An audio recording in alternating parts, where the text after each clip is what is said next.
Walker. He goes by one. Walker, the goalkeeper to beat. He keeps the goalkeeper. That's the first goal. Brilliant.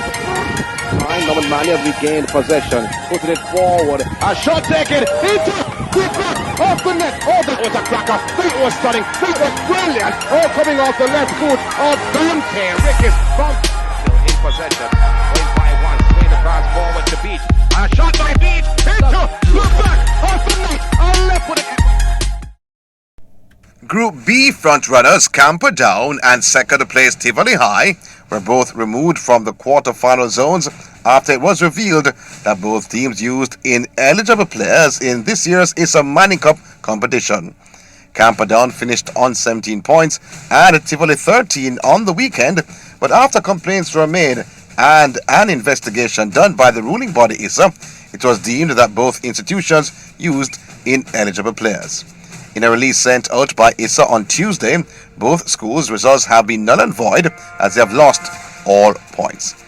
Coach of Camperdown, Donavon Lofters, explained his side of the story in an interview done on Kalia Sports FM 89.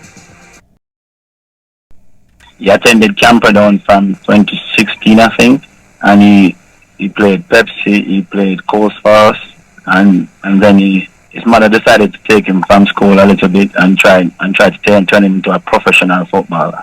Then he went to an academy, MRC. It didn't work out, so she took him back to Camperdown. So based on that, what we knew of the rule is the last school he attended is Camperdown High School. MRC is no school.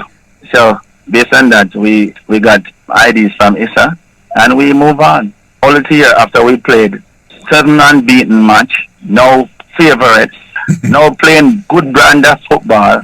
After all these hard work and stuff that we are cheaters. And I can say for Camperdown High School is that they don't try to go around any system. I've been there for 7 years.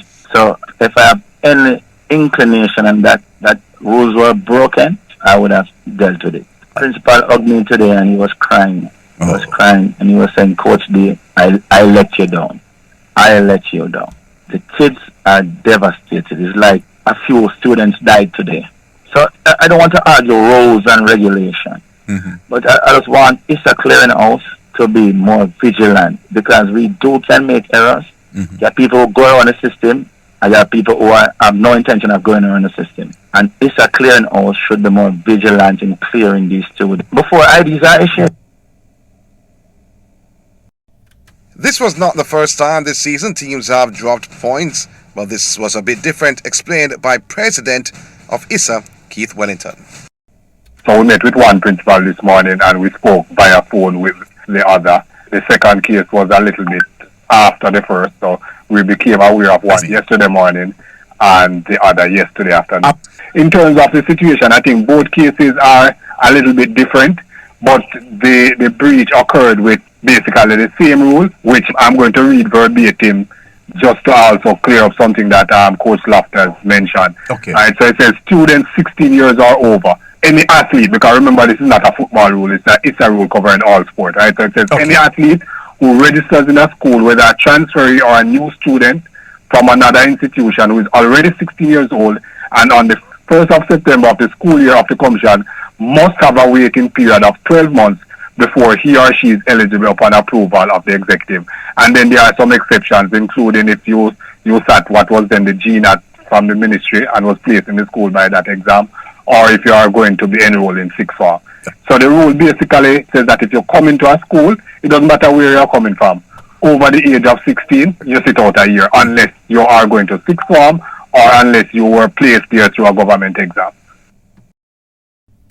So after the two teams were disqualified from the competition, 7-time champions Excelsior High, who were packing to go home after finishing third, had to lace up back their boots as they are now the group winners, while 1987 champions St. Andrew Technical are now second. So the quarterfinal group reads 1. Jamaica College, Bona, Stats and St. Catherine. In Group 2, Excelsior, Kingston College, Kingston Technical and Charles Smith. He goes by one. Walker, the goalkeeper to beat. He keeps the goalkeeper. That's the first goal. Brilliant. Norman Mania regained possession, putting it forward. A shot taken into the back of the net. Oh, that was a striker. That was stunning. That was brilliant. All coming off the left foot of Dante. Rick is in possession.